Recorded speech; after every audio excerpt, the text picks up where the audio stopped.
Most of us think that if we just understood things better, read the right book, take the right class, try a little harder, that life will finally start to feel a little more in control, calm, peaceful, fulfilling.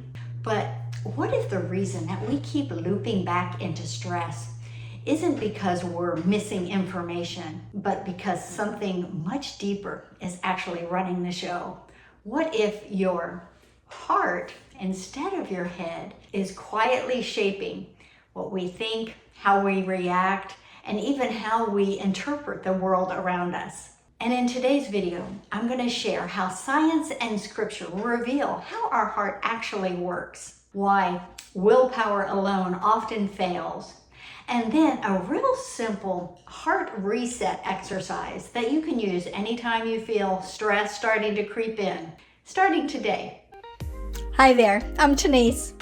I started this fully alive journey after winning a pretty tough battle with cancer. I came away with a whole new perspective and appreciation for life. Now, as I'm leaning into retirement, I'm discovering and sharing practical ways to live a fully alive life for many years to come. Most of us assume that our brains are running the show, helping us make decisions, deciding how we react, and even interpreting the world around us. And honestly, that sounds logical, doesn't it? But here's where things get really interesting. There's over 30 years of research that shows the exact opposite. Our hearts do far more than just pump blood. And there's some research that show that our heart actually stores memories, and that our heart communicates with our brain a lot more than our brain communicates with our heart. So what that means is our heart isn't just sitting in the background, but it's quietly leading the conversation, shaping how we think and feel and respond far more than we may have ever realized. And this idea isn't new. Scripture has over 800 references to the heart, not the head, not the mind. Things like, guard your heart with all diligence, or as a man thinks in his heart, or let not your heart be troubled. These are all talking about our heart, not our brain, not our head. And now science is just starting to explain the why behind all of this. And the why is incredibly helpful. I saw the power of this why recently at the dentist. I had some stitches in my gum, and the dentist told me not to exercise for 2 weeks. I'm a pretty active person, and I thought, I can handle some exercise. But when he explained the why, that exercise could spike my blood pressure and interfere with the clotting and healing, well, light bulbs went off.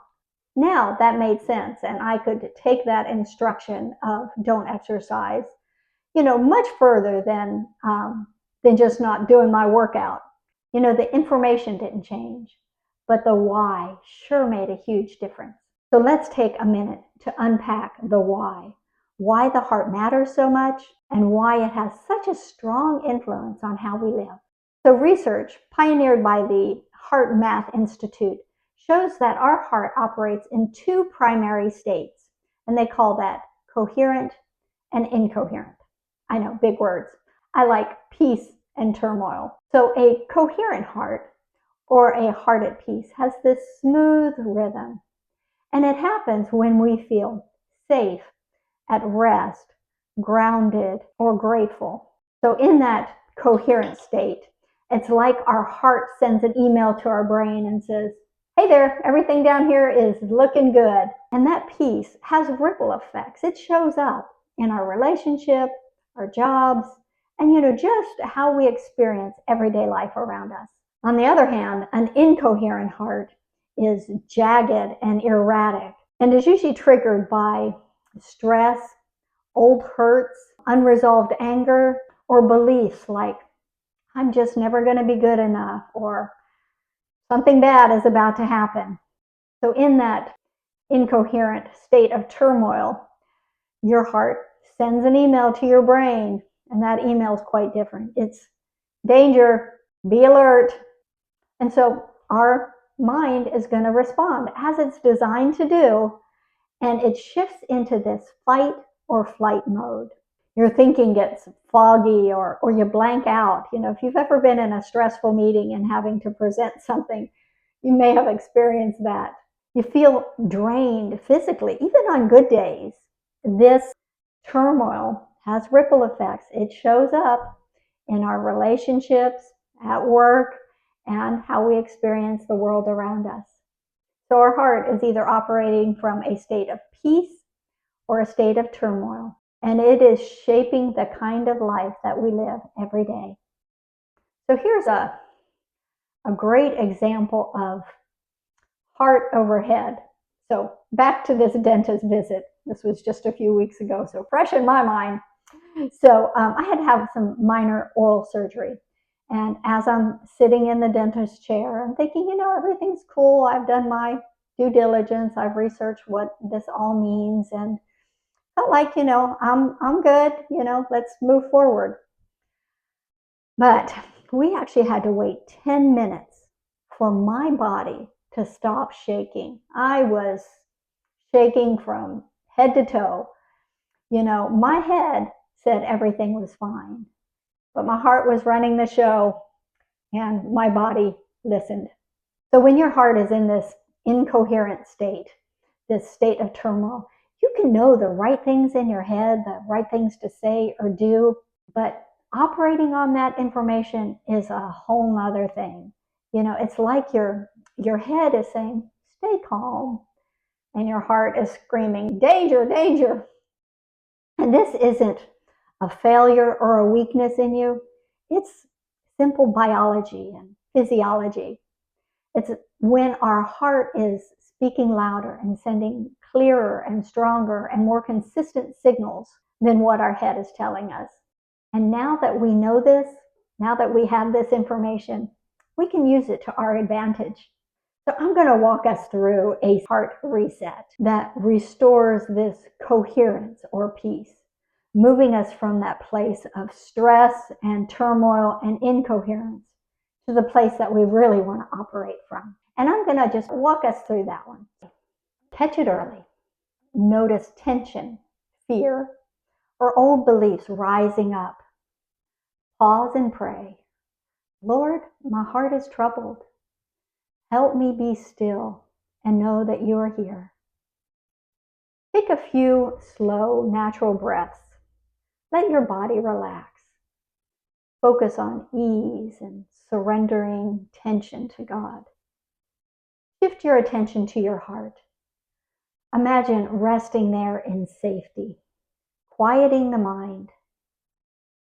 Invite Jesus into this moment. Lord, show me your peace and your truth. Feel for peace, warmth, or gentle impressions. Meditate briefly on truths like, I am loved by God. You are my peace.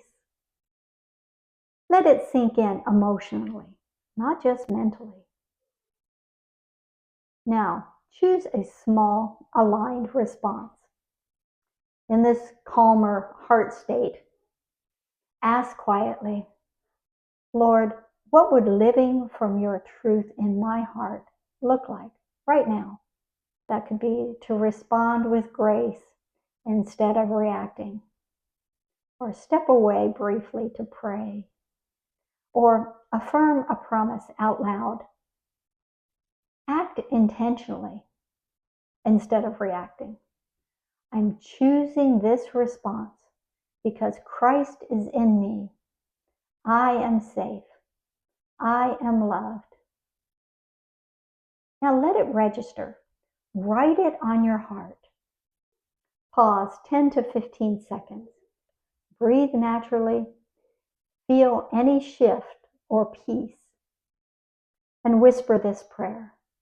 This is real in you, Lord. This peace and identity are mine now. Thank Him for meeting you here, reinforcing that heart communion brings peace. And you can build daily on this. The scripture talks about communing with the Lord in the mornings and the evenings. And it's so interesting that science, coincidentally, also says that these times in the morning and the evenings give you the biggest impact in affecting deep change in your heart. Each morning, take 3 to 5 minutes to do a little more extended heart communion with the Lord. Find a scripture that speaks to you. Maybe it's, Lord, you hold me in the palm of your hand, or nothing can separate me from your love. And then in the evening, look back into the day and find a moment of peace and thank God for that. And then you can do this reset whenever you feel like that anxiousness and that turmoil is starting. And the more you do this, the more it really becomes a baseline from that place of coherence and peace. Your life, the one that you wake up to, can fundamentally change when your heart believes something so fully that it leads from that place of coherence and peace. And then your mind and body will naturally follow. Now, instead of feeling like life is a constant battle, it feels more like this calm, steady, peaceful person is who I really am. If this spoke to you, I'd encourage you to like and subscribe, and consider sharing this video with someone you may know who needs a little more peace in their life right now.